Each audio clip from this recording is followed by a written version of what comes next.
The rain wasn't just falling, it was attacking the city, a relentless, gray downpour that turned the streets of Chicago into shimmering black mirrors.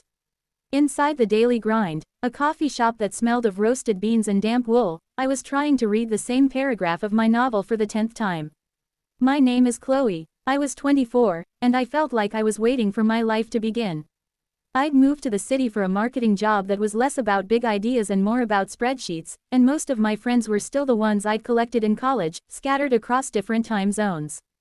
That evening, the loneliness was a physical weight, heavier than my overstuffed backpack. The bell above the door jingled, and a gust of wet, cold wind swept in, followed by a man. He was tall, built like he spent more time in a gym than a coffee shop, with dark hair plastered to his forehead and a leather jacket dark with rain. He looked harried. He shook the water from his hair like a dog, and I couldn't help a small smile. He caught my eye for a split second, and I quickly looked back down at my book, my cheeks warming. He ordered a large black coffee, his voice a low, pleasant rumble. As he fumbled for his wallet, his keys slipped from his grasp, skittering across the floor and landing under my table. It was one of those moments, a tiny, insignificant intersection of two strangers' lives. Here is where most stories would diverge. In the movie version, he'd smile, I'd blush, we'd share a witty remark, and the music would swell. But life isn't a movie. He walked over, his movements efficient. Sorry about that, he muttered, his voice barely audible over the hiss of the espresso machine. I bent down at the same time he did to retrieve the keys. Our heads nearly collided. It's okay, I said, handing them to him. Our fingers brushed. His were cold from the rain. Thanks, he said, and for a moment, his eyes met mine. They were a startling shade of blue, the kind you notice even in a dimly lit room. He gave a brief, tight smile that didn't quite reach his eyes, then turned, collected his coffee, and walked out into the deluge. The bell jingled again, and he was gone. And that, I assumed, was that. A 5-second interaction with a handsome stranger. A tiny anecdote to tell my roommate, Sarah, later. Yeah, this cute guy almost headbutted me over his keys today. My thrilling life. I finished my tea, packed up my book, and braced myself for the walk to the L train. The rain had eased to a drizzle, but the wind was biting. I pulled my coat tight and started down the slick sidewalk, my head down against the chill. 2 blocks from the coffee shop, I saw him again. He was standing under the awning of a closed-up bookstore, but he wasn't looking at his phone or waiting for the rain to stop. He was perfectly still, staring across the street. His posture was rigid, his fists clenched at his sides. The easy confidence he'd had in the coffee shop was gone, replaced by a tension that was visible even from a distance.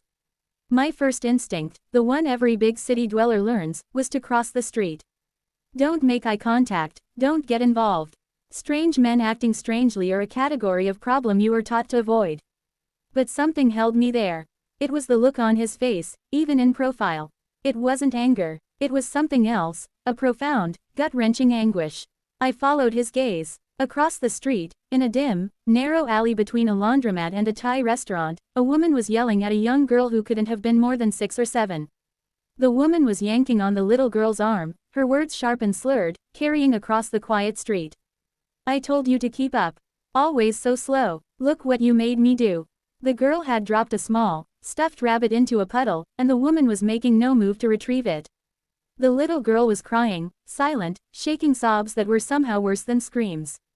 My blood ran cold. It was a horrible, private scene of misery playing out in public, the kind you see and quickly look away from, your heart aching but your feet carrying you forward. But the man from the coffee shop, he wasn't looking away. He took a step off the curb, his entire body a coiled spring. I saw his jaw working. He was debating, fighting an internal war. To intervene, to walk away. The risks were real. The woman was clearly unstable. It could escalate. It could become violent. He could be accused of something. The easy, safe, smart thing was to keep walking. To mind his own business. I was already calculating my own escape route, my own plausible deniability. Then he moved. He didn't run, he didn't shout. He just walked, with a deliberate, calm intensity, across the street and into that alley. My heart hammered against my ribs. What is he doing? He's going to get hurt. Or make it worse. I should have left. I knew I should have. But I was frozen, a witness now, tethered to this unfolding drama by a thread of shared, fleeting humanity from a coffee shop. He stopped a safe distance from the woman.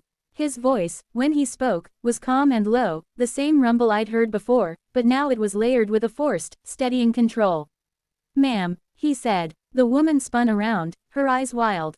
"What do you want? This is none of your business.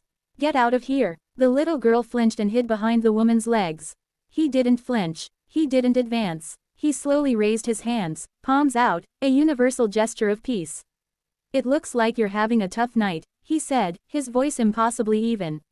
"I just want to see if you're okay. If she's okay, she's fine. She's my daughter. Just mind your own damn business." She spat the words, her grip tightening on the girl's arm. I expected him to back down. To apologize and retreat. Confrontation like this usually ends one way, with people disengaging to protect themselves. But he didn't walk away. He took a slow breath. "I believe you," he said, which was a masterstroke. It wasn't accusatory. It was disarming. "It's a rotten night. My name is Jake. What's yours?" The woman, whose name we learned was Linda, stared at him, confused by the lack of aggression. The fight seemed to seep out of her, replaced by a defensive, weary suspicion.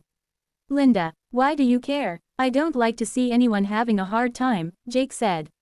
He then slowly, so slowly it was almost imperceptible, lowered himself into a crouch, making himself smaller, less threatening. He was now at eye level with the little girl, who peered out from behind her mother. "Hi there," he said to her, his voice softening further.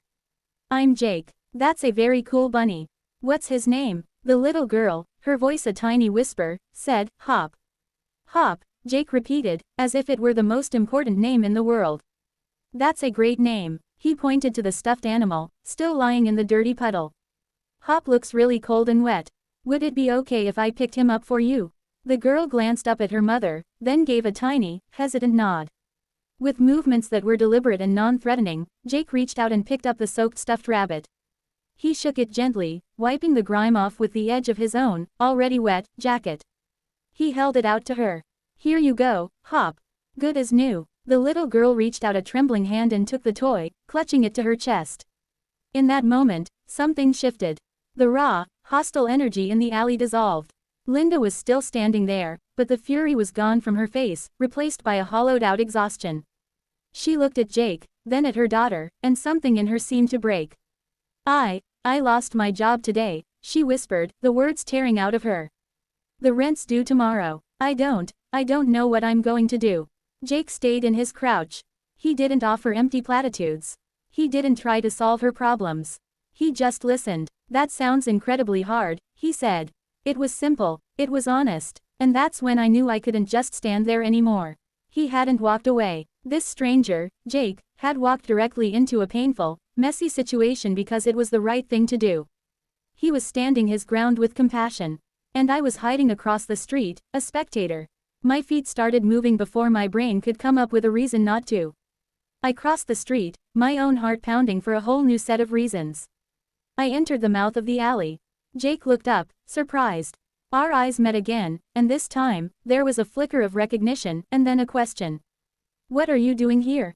I looked at Linda. "Hi," I said, my voice shakier than I wanted it to be. "My name is Chloe. I was across the street. I have an umbrella. It's not much, but, would you like me to call you a cab? Or maybe we could get you both something warm to drink." I gestured to the Thai restaurant whose back door opened into the alley. "My treat." Linda looked from Jake to me, her defiance completely gone. She just looked tired and sad. The little girl, whose name was Mia, stared at me with wide, curious eyes. "A cup of tea?" Linda asked, her voice small. "Yes," I said, feeling a surge of purpose. "Anything you'd like." 20 minutes later, the four of us were sitting in a quiet booth in the back of the Thai restaurant. The air was thick with the scent of lemongrass and basil. Mia was sipping a hot chocolate, her stuffed rabbit, Hop, sitting proudly on the table beside her. Linda was cradling a cup of chamomile tea, her story unfolding in halting sentences. She was a single mom, a certified nursing assistant, who had been laid off without warning. The pressure had become too much, and she'd taken it out on the person she loved most. Jake and I didn't offer solutions we couldn't deliver. We just listened. He told her his name was Jake Miller and he worked in construction management. I said I worked in marketing. We were just people. When the food came, a plate of pad thai for Linda and Mia to share, Jake discreetly handed the server his credit card before I could even offer. When the meal was over, Jake looked at Linda. Do you have a safe place to go tonight? She nodded. My sister's. I was supposed to go there, but I was just so angry. Let's get you a ride there, Jake said. He called an Uber on his phone, and when it arrived, he handed Linda a folded bill from his wallet. For whatever you need, he said softly. Just get you and Mia settled. Linda's eyes filled with tears. She didn't say thank you. She just looked at both of us, a world of unspoken gratitude in her eyes, and nodded. She took Mia's hand, and they walked out into the night, the doors swinging shut behind them. And then it was just Jake and me, standing on the sidewalk outside the restaurant. The rain had finally stopped. The city glistened under the streetlights. We stood in silence for a moment, the enormity of what had just happened settling between us. We were two strangers who had been thrust together in the crucible of someone else's crisis. That was something, I finally said, my voice barely a whisper. He ran a hand through his still damp hair and let out a long, slow breath. The tension he'd been carrying since I first saw him under the awning seemed to finally leave his shoulders. Yeah, he said, it was. I learned his full name that night, Jake Miller. We didn't exchange numbers in that alley. There was no romantic, movie-perfect kiss in the rain. Instead, we just started walking, directionless, and we talked. We talked for 2 hours, weaving through the damp Chicago streets. He told me about growing up with a younger sister he'd always protected, about how his father had walked out on them when he was 10, and how he'd promised himself he would never be the kind of man who stood by when someone needed help. When I saw that little girl, he said, his voice growing quiet. I saw my sister. I couldn't not do something. Even if it went bad, I had to try. I told him about my own life, about the loneliness of a new city, about feeling like I was waiting for a sign, for something that mattered. I almost kept walking, I admitted, feeling a pang of shame. I was across the street, just watching. I saw you decide to go over. I saw the moment you chose not to walk away. And it shamed me into moving. He looked at me, his blue eyes serious in the dim light. You came over, Chloe. That's what matters. Most people wouldn't have. You saw it through. You didn't walk away either. That phrase hung in the air between us. He didn't walk away, and neither did I. We did exchange numbers that night, finally, standing outside my apartment building. It felt less like the beginning of a romance and more like the sealing of a pact. The next day, I texted him. Any way we could check on Linda? I have her sister's address from the Uber receipt. He wrote back immediately. I was just thinking the same thing. That became our pattern. We didn't start with fancy dates. We started by, together, not walking away. We went to Linda's sister's apartment that weekend with a bag of groceries and a new, clean stuffed rabbit for Mia, just in case Hop didn't fully recover from his puddle adventure. Linda was embarrassed but grateful. We connected her with a local nonprofit that helped people in her field find work. We became, in a small way, a part of their support system. And as we did that, Jake and I built our own story. Our first official date was a week later, and it was filled with the easy familiarity of people who have already seen a fundamental part of each other's character. We didn't have to pretend. We knew. I learned that his calmness in the alley was a hard-won skill. He had a temper, he confessed, that he'd learned to control through years of discipline. He was fiercely protective of the people he loved, and he included me in that category startlingly fast. He was the most genuinely good man I had ever met, not because he was perfect, but because he was intentional about his goodness. He chose it, every day. He learned that my quiet observation hid a fierce loyalty and a deep well of empathy. He helped me find the courage to leave my unfulfilling job and start my own small digital marketing firm, working with nonprofits. You didn't walk away from Linda, he'd say. Don't walk away from yourself. A year and a half after that rainy night, Jake took me back to the daily grind. We sat at the same table I'd been at when he'd dropped his keys. He got down on one knee, right there on the scuffed wooden floor, and asked me to marry him. Of course, I said yes. At our wedding, Mia was our flower girl, clutching a now faded but beloved Hop. Linda sat in the front row, beaming, holding a steady job and having rebuilt her life with her daughter. She gave a toast that had everyone in tears, talking about the two strangers who saw her not as a monster, but as a person drowning, and who, instead of judging her, had thrown her a lifeline. That lifeline saved her, but it also created us. It forged the foundation of our relationship in something far stronger and more durable than simple attraction or shared interests. It was built on a shared choice, a shared value, that showing up for people matters. That courage isn't the absence of fear, but the decision that something else is more important. Our story isn't a fairy tale because a handsome prince rescued a damsel in distress. It's a true story because an ordinary man saw a person in pain and chose to intervene with kindness.